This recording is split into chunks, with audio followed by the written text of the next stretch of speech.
Baik, ya, shalom. Selamat pagi untuk kita semua. Salam sehat saudara-saudaraku semuanya. Puji Tuhan. Baiklah, kita sudah menaikkan lagu pujian kita. Mari Bapak Ibu semua, kita tundukkan hati kita, mari kita berdoa.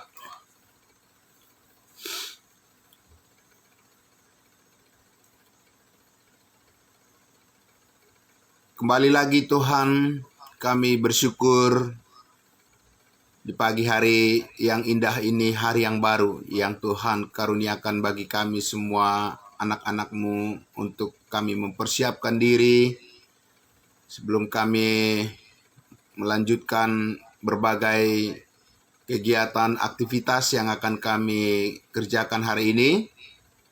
Biarlah terlebih dahulu kami bersama-sama bersekutu dengan firman-Mu, dengan sesama kami anak-anak-Mu, dan dengan Engkau sebagai Allah kami yang hidup.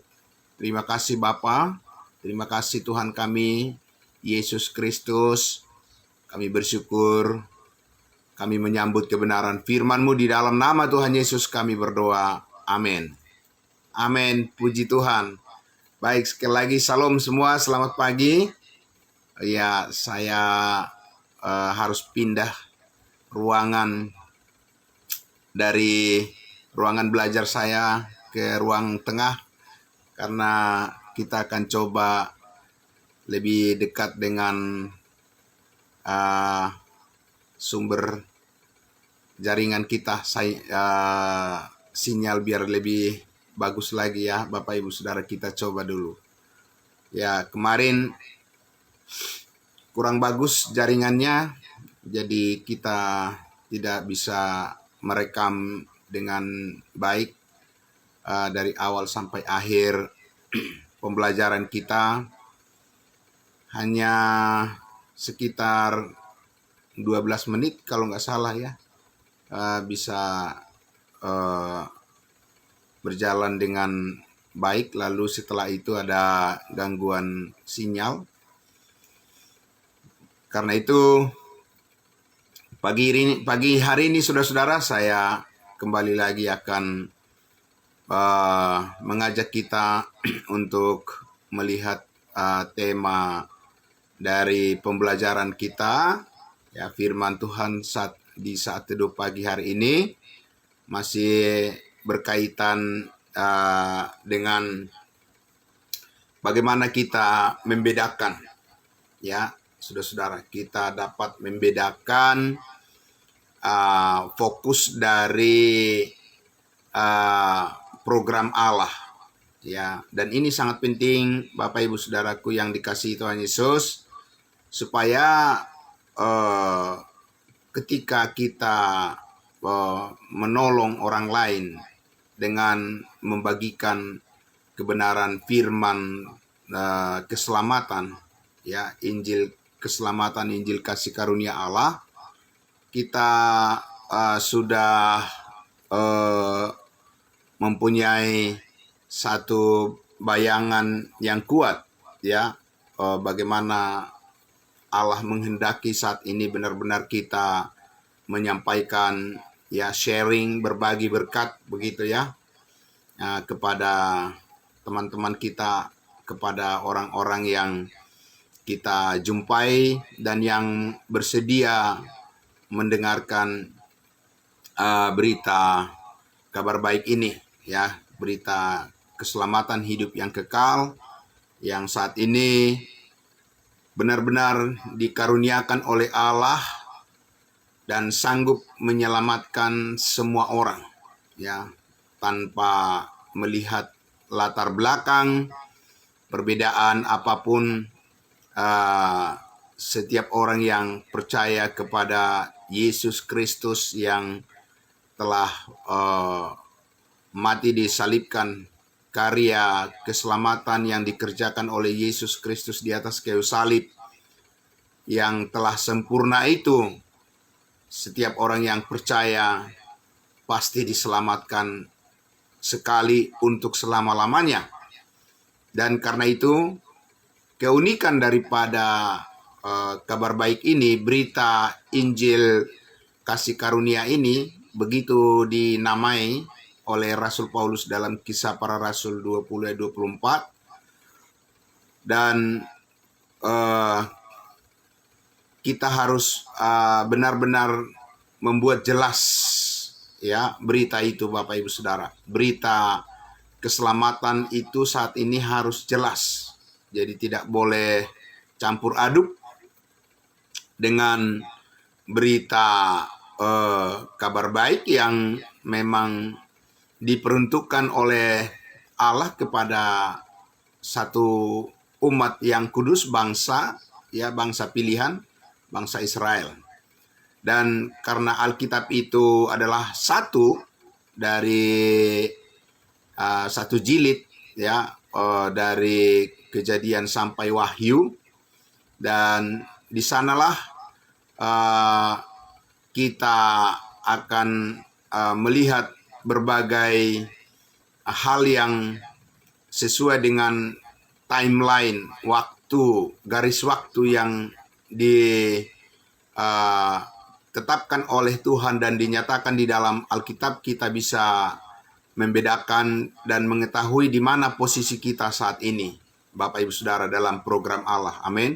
Jadi kita tidak boleh mencampur adukan antara program Allah kepada umat pilihannya, bangsa Israel, dan program Allah kepada kita sebagai tubuh Kristus saat ini. Ini yang kita harus perjelas, Bapak Ibu Saudara, di dalam pelayanan kita, ya, dalam pemberitaan kita, di dalam kesaksian kita, supaya jangan tercampur aduk, ya Bapak Ibu Saudara. Kalau tercampur aduk itu nanti yang dikorbankan itu adalah kejelasan daripada Injil. Jadi nggak jelas, Bapak Ibu Saudara, ya, karena pencampur adukan daripada program Allah yang sementara saat ini sedang dipending, dia dipospon, ya, ditunda, ya Bapak Ibu Saudara, kepada umatnya bangsa Israel. Semuanya itu sifatnya adalah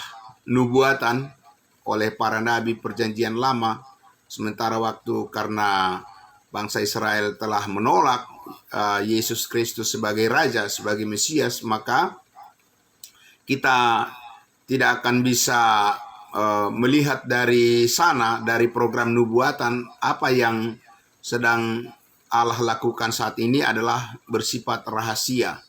Rahasia yang dibukakan melalui hambanya Rasul Paulus, dan karena itu ini adalah merupakan program Allah yang berbeda dengan apa yang sebelumnya dilakukan kepada bangsa Israel, sehingga kita terus harus belajar untuk mengklarifikasi. Amin. Ya Bapak Ibu Saudara, mengklarifikasi setiap informasi, ya, setiap pemberitaan, setiap perkataan, setiap khotbah, ya, setiap apapun yang diceritakan orang lain mengenai Tuhan, mengenai salib, mengenai Yesus, ya, mengenai dosa, mengenai keselamatan, mengenai perbuatan baik, ya, mengenai gereja, ya, mengenai Alkitab, ya, mengenai firman Tuhan, dan segalanya itu harus diklarifikasi, harus diperjelas, Bapak Ibu Saudara, maksud Tuhan saat ini kepada kita sebagai tubuh Kristus, bagaimana kita memahaminya, dan apa yang dikatakan oleh Tuhan sebenarnya di dalam firman-Nya. Amin. Jadi dengan demikian, Bapak Ibu Saudara, kita terhindar dari rupa-rupa angin pengajaran, ya, permainan palsu manusia, berbagai macam kesesatan, ya, tradisi-tradisi yang tidak sesuai dengan firman Tuhan, ya, baik tradisi di masyarakat maupun tradisi di dalam kekristenan, Ya, itu semua harus diklarifikasi oleh firman Tuhan. Amin. Sehingga saudara-saudara dan saya ya memang benar-benar menjadi pembawa berita kabar baik, bukan menjadi penyesat bagi orang yang mendengarkan ya perkataan kita, ya Bapak Ibu Saudara.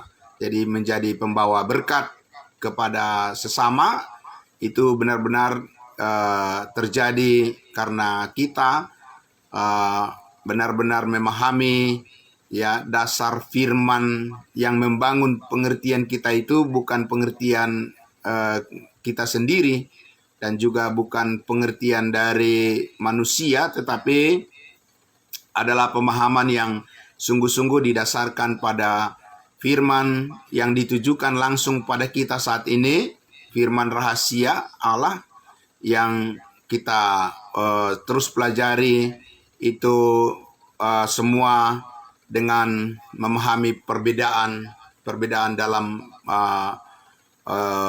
makna firman Allah yang ditujukan kepada kita sebagai tubuh Kristus, sebagai orang-orang kudusnya Tuhan saat ini yang dipakai oleh Allah untuk mengerjakan pekerjaan Allah yang sudah dipersiapkan sebelumnya, perbuatan baik yang dipersiapkan Allah di mana sebelum dunia dijadikan di dalam Yesus Kristus, semuanya itu telah disediakan menjadi kemuliaan kita dan semua orang yang percaya dimanapun. Amin.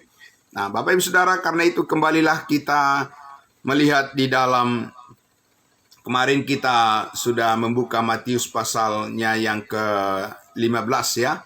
Mari saudaraku kita kembali lihat Alkitab kita dari Matius 15.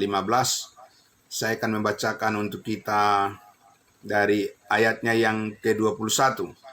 Ya, saya ingin kembali menjelaskan bagian ini ya saudaraku dalam kaitan dengan maksud Tuhan, maksud kedatangan Tuhan di tengah-tengah umatnya Israel pada saat itu dan bagaimana hubungannya dengan kita bangsa lain, bangsa di luar Israel ya.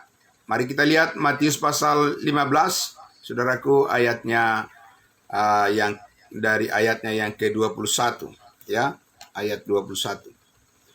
Di situ judul perikopnya adalah perempuan Kanaan yang percaya. Ya, jadi Yesus berbicara di sini Yesus ditemui oleh seorang perempuan yang bukan keturunan Abraham, bukan keturunan Israel, ya, tapi dari bangsa lain, ya. Nah, ayat 21 dikatakan, lalu Yesus pergi dari situ dan menyingkir ke daerah Tirus dan Sidon. Maka datanglah seorang perempuan Kanaan dari daerah itu dan berseru, katanya, kasihanilah aku ya Tuhan, anak Daud, karena anakku perempuan kerasukan setan dan sangat menderita. Tentunya perempuan ini sudah mendengar bahwa di mana-mana Yesus telah menyembuhkan berbagai macam penyakit dan mengusir setan dari orang-orang Israel yang kerasukan ya pada saat itu. Dan karena itu perempuan Kanaan ini tidak mau ketinggalan. Dia juga ingin mendapatkan kesembuhan, dia juga ingin mendapatkan keselamatan, dia juga ingin mengenal Yesus, bagaimana dia berkuasa dan yang disebut sebagai Tuhan, anak Daud, keturunan Daud. Nah, namun Bapak Ibu Saudaraku, pada saat perempuan Kanaan ini begitu bersemangat, ya, perempuan ini adalah keturunan dari bangsa lain, bukan termasuk garis keturunan Abraham, Ishak dan Yakub. Dan bagaimana respon daripada Yesus Kristus pada saat itu, Bapak Ibu Saudara, ya. di ayatnya yang ke-23 dikatakan, tetapi Yesus sama sekali tidak menjawabnya. Nah, Bapak Ibu Saudaraku yang dikasihi Tuhan Yesus, ya, Yesus tidak pernah bersikap seperti kurang merespon kepada umat Israel. Justru Yesus begitu menawarkan dengan kuat, dan Yesus memanggil setiap orang dari keturunan Abraham, Ishak dan Yakub, orang-orang Israel itu semuanya dipanggil secara terbuka, ya, untuk menerima berkat keselamatan, ya, dan meminta supaya orang Israel bertobat, ya. Nah, tetapi kepada perempuan ini yang bukan keturunan Abraham ini, Bapak Ibu Saudara, dikatakan tadi Yesus sama sekali tidak menjawabnya. Ya, kenapa Bapak Ibu Saudara? Apakah Yesus tidak senang orang datang kepadanya? Apakah Yesus tidak suka kalau ada orang yang meminta tolong kepadanya? Bapak Ibu Saudaraku, nah di sini bukan demikian maksudnya, ya, tetapi di sini Yesus ingin menegaskan, ya, sesuai dengan program Allah, bahwa Dia datang kepada umatnya Israel terlebih dahulu.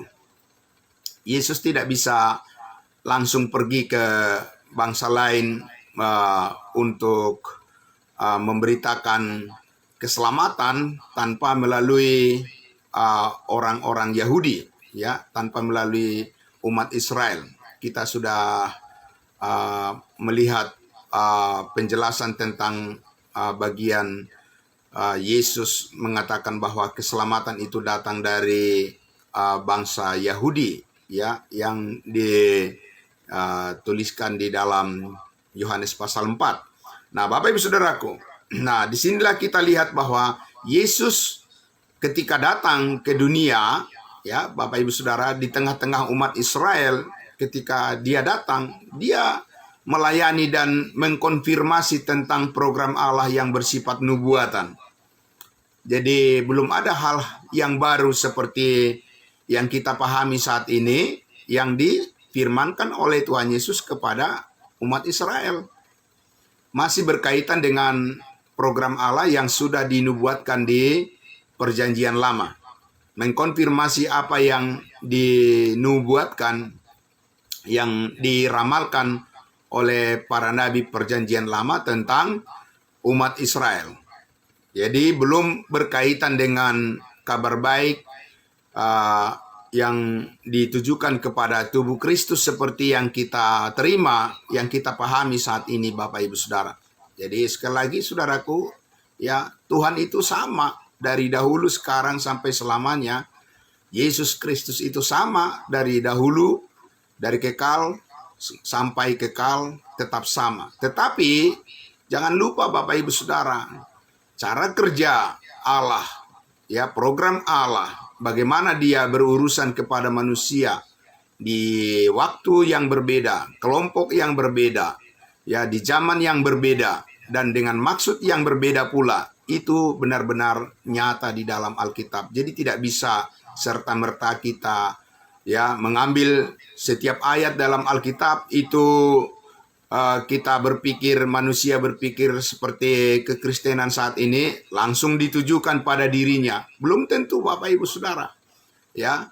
Karena itulah kita harus memahami perbedaan ini. Yesus Kristus mengkonfirmasi bahwa pelayanannya di bumi pada saat itu adalah semata-mata ditujukan kepada bangsa Israel, bangsa pilihan. Itulah yang dikatakan oleh Tuhan Yesus kepada perempuan Kanaan ini, ya. Maka Yesus sama sekali tidak menjawab perempuan itu permintaannya untuk menyembuhkan anaknya. Lalu murid-murid Yesus datang dan meminta kepada Yesus, suruhlah ia pergi. Ia mengikuti kita dengan berteriak-teriak. Jadi sama juga, ya, yang dipahami oleh 12 murid adalah amanat Yesus Kristus di Matius pasal 10 kita sudah lihat bahwa Yesus berkata, jangan kamu pergi ke bangsa-bangsa lain. Jangan kamu menyimpang ke bangsa-bangsa lain. Tetapi pergilah kepada domba-domba yang hilang dari umat Israel. Jadi karena perempuan Kanaan ini bukan orang Israel, ya, maka yang dipahami oleh ke-12 muridnya adalah tidak pantas, ya, perempuan Kanaan ini meminta tolong kepada Yesus Kristus, ya, tetapi Yesus hanya melayani umatnya Israel saja. Nah, Bapak Ibu Saudara, tapi kita lihat perkembangan selanjutnya, ya, dikatakan ayatnya yang ke-24, jawab Yesus, aku diutus hanya kepada domba-domba yang hilang dari umat Israel. Jadi tegas sekali Yesus Kristus menyadari program Allah saat itu ketika Yesus datang ke dunia. Ya, Yesus mengatakan, aku diutus oleh Bapa, diutus oleh Allah Bapa, Yesus Kristus hanya, ya, tidak dikatakan aku diutus untuk semua orang di dunia. Ya, tidak demikian Bapak Ibu Saudara yang disadari oleh Yesus Kristus seperti dipahami oleh umat Kristen sekarang ini, bahwa ketika Yesus lahir ke dunia ini adalah juru selamat untuk semua umat manusia. Betul memang, ya, Yesus Kristus adalah juru selamat semua umat manusia, tetapi ketika menceritakan firman Allah, menceritakan tentang kisah kehidupan Yesus mulai dari kelahiran, maksud pelayanannya dan kelahirannya itu bukan untuk semua umat manusia, Bapak Ibu Saudara.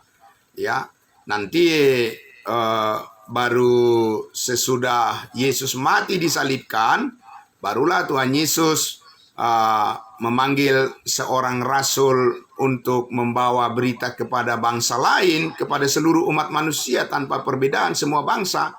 Melalui Rasul Paulus barulah, ya, pernyataan bahwa semua dosa telah diampuni, semua dosa manusia telah ditebus oleh darah Kristus di atas kayu salib. Barulah keselamatan itu bisa dibawa kepada semua bangsa, kepada semua orang, kepada semua suku tanpa perbedaan. Ya, itu baru Bapak Ibu Saudaraku, Yesus benar-benar adalah juru selamat dunia melalui kematian, penguburan dan kebangkitannya, kenaikannya ke surga.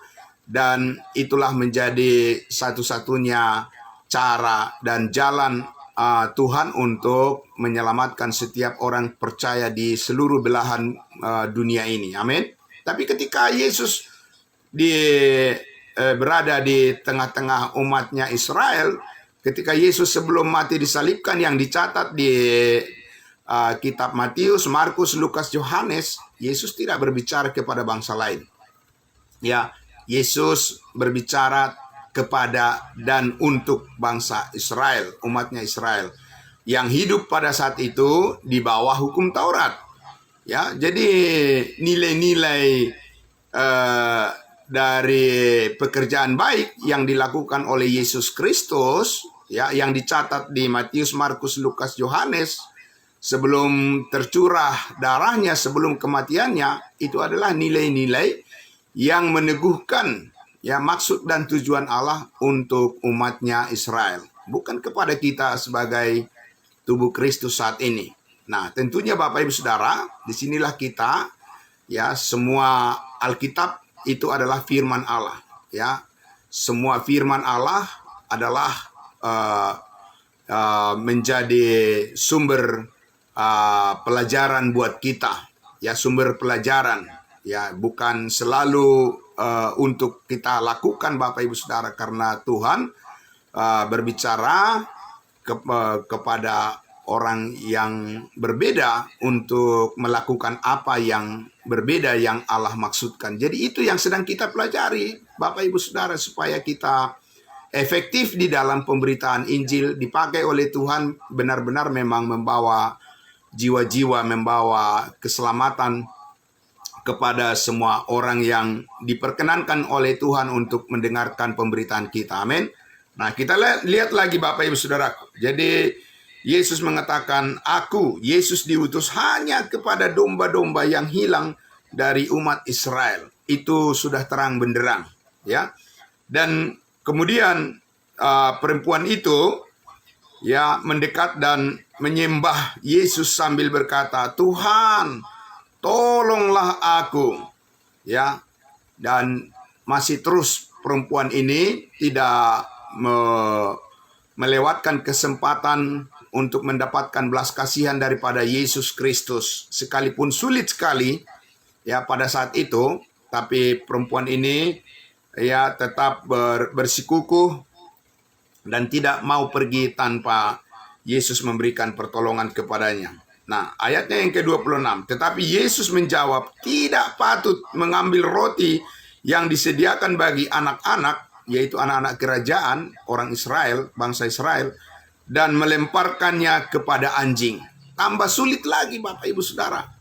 Ya, tambah sulit lagi, tambah keras lagi untuk menegaskan bahwa memang tidak semudah itu ya bangsa lain mendapatkan berkat keselamatan ya tanpa melalui bangsa Israel dipenuhi terlebih dahulu. Kalau di Markus pasal 7 itu dikatakan ya biarlah anak-anak orang-orang Israel kenyang terlebih dahulu, barulah ya keselamatan itu barulah kemudian dibawa ke bangsa-bangsa lain. Jadi prioritas yang paling utama di hadapan Allah pada saat Yesus Kristus datang ke dunia ini adalah bangsa Israel, bukan bangsa lain, Bapak Ibu Saudara. Ya, itu adalah fakta. Dan Yesus mengkonfirmasi bahwa dia datang untuk menggenapi nubuat yang disampaikan oleh para nabi, bahwa Yesus Kristus datang sebagai Mesias, Raja, mendirikan kerajaannya melalui umatnya Israel sesuai dengan perjanjian Allah kepada nenek moyang mereka, ya Abraham, Ishak, dan Yakub, bahwa melalui keturunan Abraham, Ishak, dan Yakub semua bangsa di bumi diberkati. Tapi dengan catatan mereka harus terlebih dahulu ya bertobat secara nasional, secara bangsa. Bukan pribadi lepas pribadi seperti sekarang ini kita berbeda sekali Bapak Ibu Saudaraku. Ya, Allah tidak menilai keselamatan kita secara bangsa, tidak. Ya, Allah juga tidak menilai keselamatan kita secara kesukuan, tidak Bapak Ibu Saudara. Ya, tetapi Allah menilai keselamatan setiap orang saat ini, setiap orang yang percaya, pribadi lepas pribadi. Dan setiap pribadi yang percaya itu diselamatkan oleh Allah dan dimeteraikan dengan Roh Kudus dan dibaptiskan ke dalam tubuh Kristus. Amin. Jadi Bapak Ibu Saudaraku yang dikasihi Tuhan Yesus, dan sekarang ini adalah hal yang sangat mudah bagi setiap orang yang mau percaya. Tidak seperti perempuan Kanaan ini, Bapak Ibu Saudaraku, mendapatkan penolakan beberapa kali dari Tuhan Yesus, ya. Namun pun pada akhirnya kita lihat Saudaraku, di ayatnya yang ke-27 kata perempuan itu, "Benar Tuhan, namun anjing itu makan remah-remah yang jatuh dari meja tuannya." Jadi perempuan ini sadar diri, dia tidak menyangkal perkataan Yesus. Ya, dia membenarkan, "Benar Tuhan." Ya, bahwa bangsa lain itu ketika Yesus ada di bumi ini, dulu posisi daripada bangsa lain itu dikatakan seperti anjing di dalam sebuah dalam satu rumah, dalam satu keluarga, ya tidaklah menjadi pewaris langsung, ya, tetapi hanya nebeng, ya nebeng hidup di situ, ya, sebagai peliharaan. Tetapi saudaraku, Yesus tidak berkata kasar di sini. Ya, Yesus tidak menghina perempuan Kanaan ini, tapi Yesus ingin menegaskan bahwa Allah itu konsisten, ya, sesuai dengan programnya. Allah itu tidak akan melakukan satu janji tanpa mengkonfirmasi terlebih dahulu dengan sepenuhnya. Dan Yesuslah yang menegaskan bahwa dia diutus oleh Bapa untuk menebus umatnya Israel, ya, dari dosa-dosa mereka kalau mereka mau percaya Yesus sebagai Mesias, sebagai raja.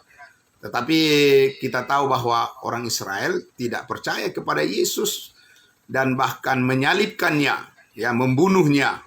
Nah, karena itulah Bapak Ibu Saudaraku, ya, sekarang ini oleh kemurahan hati Allah, oleh kemurahan hati Yesus Kristus Tuhan kita yang melalui kematiannya, ya, di atas kayu salib dan penguburannya, ya, serta kebangkitannya dan kenaikannya ke surga, dikaruniakanlah kepada kita sekarang ini keselamatan hidup yang kekal secara cuma-cuma, tanpa susah, tanpa sulit, tanpa perbuatan-perbuatan baik, bukan karena usaha.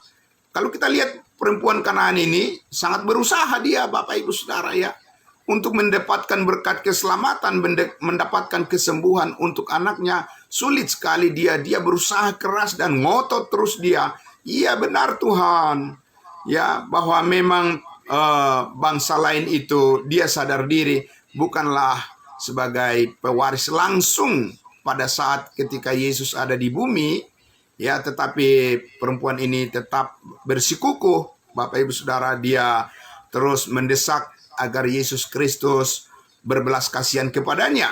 Nah, apa yang terjadi Bapak Ibu Saudaraku selanjutnya? Maka dikatakan perempuan itu tadi bilang, ya Tuhan, ya, namun anjing itu makan remah-remah yang jatuh dari meja tuannya. Hanya remah-remah, hanya sedikit saja Bapak Ibu Saudara. Ya, maka kita lihat dari bangsa lain yang percaya ketika Yesus ada di bumi ini, hanya berapa gelintir orang saja dari bangsa lain yang percaya menerima keselamatan melalui Injil Kerajaan yang disampaikan oleh Yesus Kristus. Selebihnya adalah orang-orang Israel yang banyak menjadi percaya. Ya, berbeda dengan sekarang ini Bapak Ibu Saudaraku. Ya, orang Israel yang sedikit percaya dari bangsa lain. Kebalikannya adalah orang-orang yang begitu banyak menerima keselamatan hidup yang kekal oleh karena percaya kepada kasih karunia Allah yang dikaruniakan dengan cuma-cuma kepada setiap orang yang percaya. Ya, itu kita pahami saat ini melalui apa, Bapak Ibu Saudaraku? Melalui pemberitaan Injil kasih karunia Allah yang disampaikan oleh Rasul Paulus, yang Paulus terima dari Tuhan Yesus yang sudah mati, dikuburkan, bangkit dan naik ke surga, dan diberikanlah kepada kita saat ini kemudahan yang sangat-sangat, bahkan lebih mudah daripada kata mudah, Bapak Ibu Saudaraku. Karena apa? Karena ini adalah pekerjaan Allah. Ya, kalau kita katakan mudah, ya berarti masih ada usaha untuk melakukannya, ya, untuk mendapatkannya. Tapi ini adalah pekerjaan Allah, dikaruniakan keselamatan hidup yang kekal secara cuma-cuma. Amin. Maka seperti dikatakan oleh Profesor Posangi, ya, Jimmy Posangi, Bapak Ibu Saudaraku, di sebuah acara di Grace Ministry beberapa hari yang lalu melalui Zoom meeting, ya, beliau mengatakan bodoh sekali manusia saat ini kalau dia mati harus masuk ke neraka. Ya, adalah kebodohan bagi manusia kalau dia mengatakan mudah-mudahan masuk surga. Adalah kebodohan bagi manusia saat ini kalau dia masih berusaha supaya bisa masuk surga, karena tidak akan mungkin bisa berhasil. Karena keselamatan saat ini sudah dibayar oleh darah Yesus Kristus, lunas dibayar, dan Yesus sudah membayar dengan nyawa. Ya, bukan hanya dengan darah, tapi dengan nyawanya dikorbankan di atas kayu salib. Jadi adalah kebodohan bagi manusia kalau dia harus masuk neraka, kalau dia mati masuk neraka. Seharusnya semua orang saat ini, ya, sama seperti yang kita saksikan, yang kita katakan, mengaku seperti kita.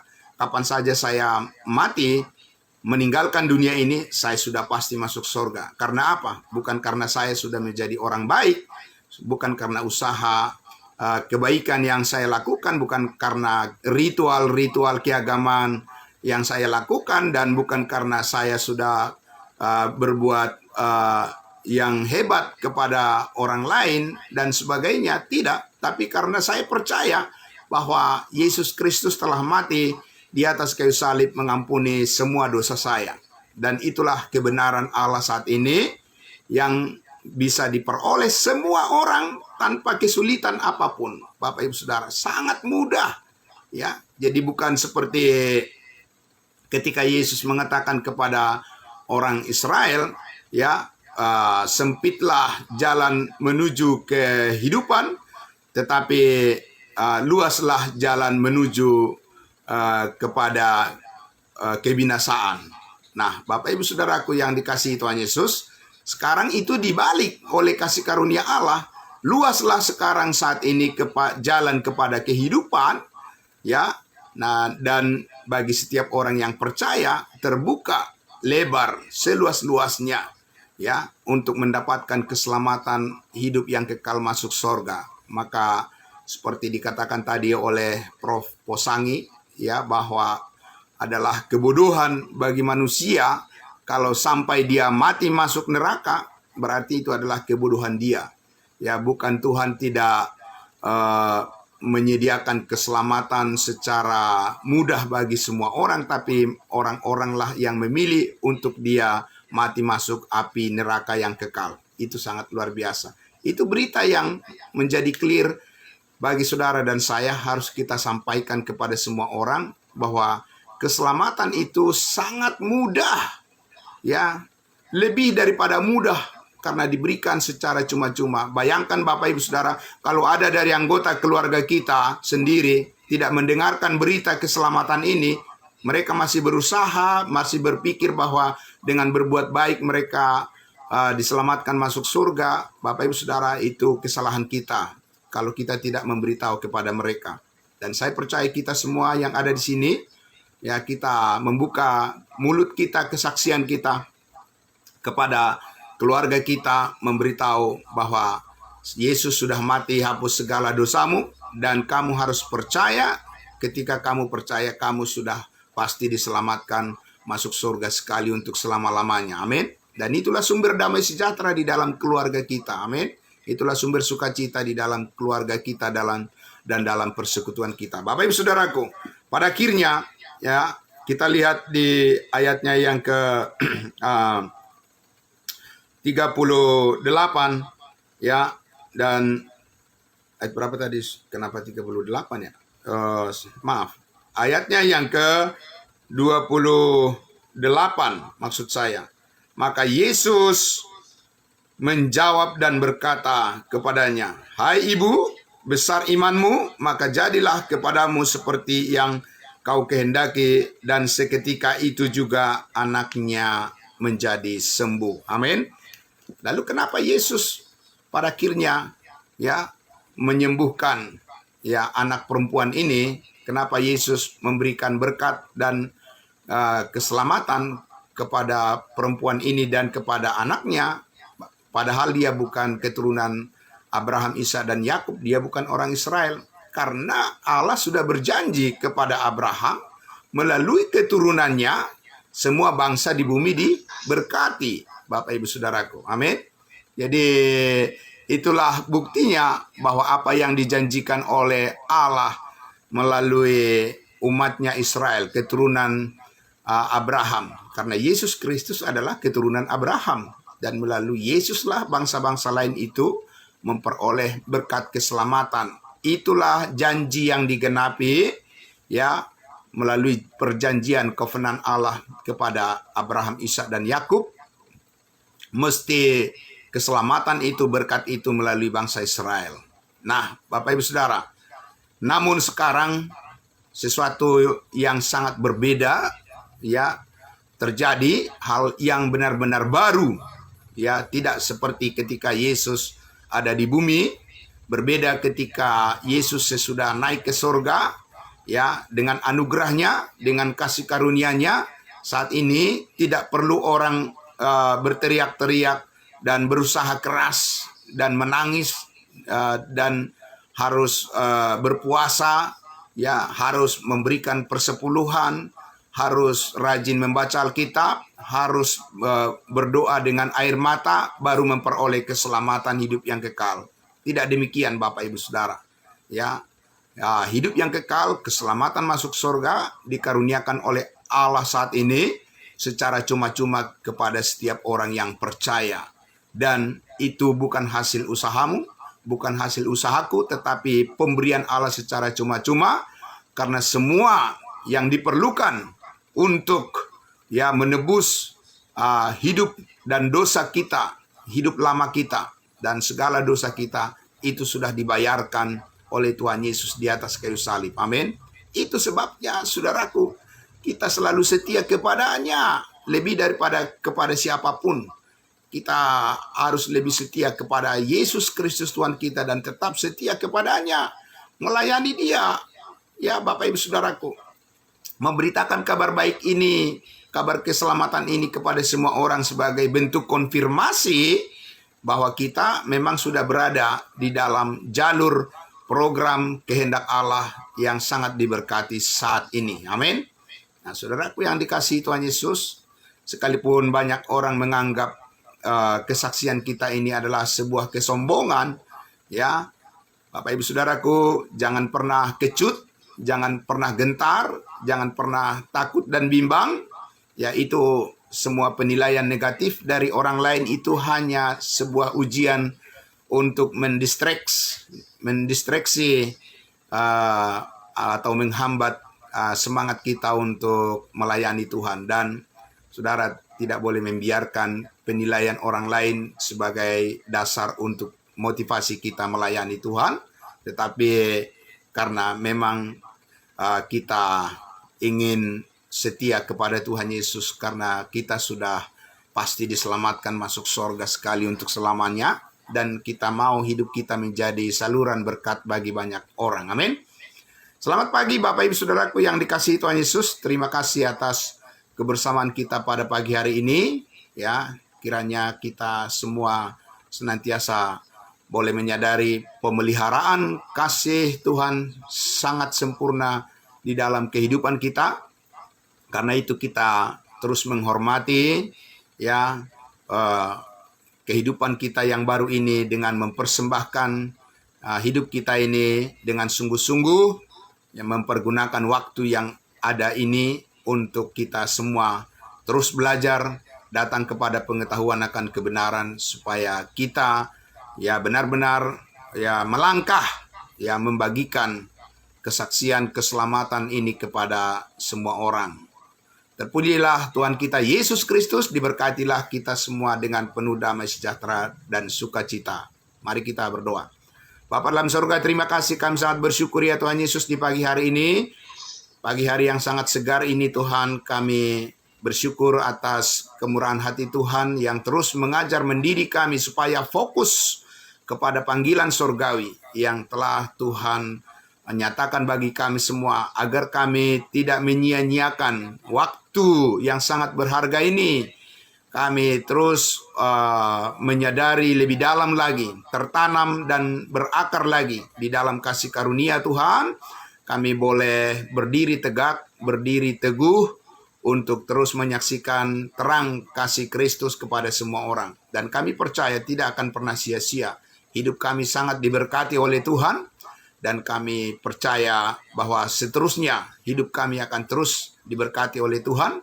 Dan oleh karena itu kami terus datang kepada pengetahuan akan kebenaran, supaya akal budi kami, pikiran kami menjadi rendah hati dan diperbaharui terus dari hari ke hari. Dan untuk kemuliaan nama Bapa di surga, semuanya untuk puji-pujian bagi nama Yesus Kristus Tuhan kami. Kami bersyukur pada Bapa dalam surga. Amin. Terima kasih saudaraku, selamat pagi untuk kita semuanya. Ya, puji Tuhan, ternyata lebih lancar sesudah saya pindah ke ruangan tengah. Dari kamar belajar saya pindah saya ke ruangan tengah. Sinyal atau jaringan jauh lebih bagus, lebih baik. Puji Tuhan. Ya, terima kasih saudaraku. Dan semoga sampai seterusnya lancar saja semuanya. Tuhan Yesus memberkati kita semua. Amin. Shalom.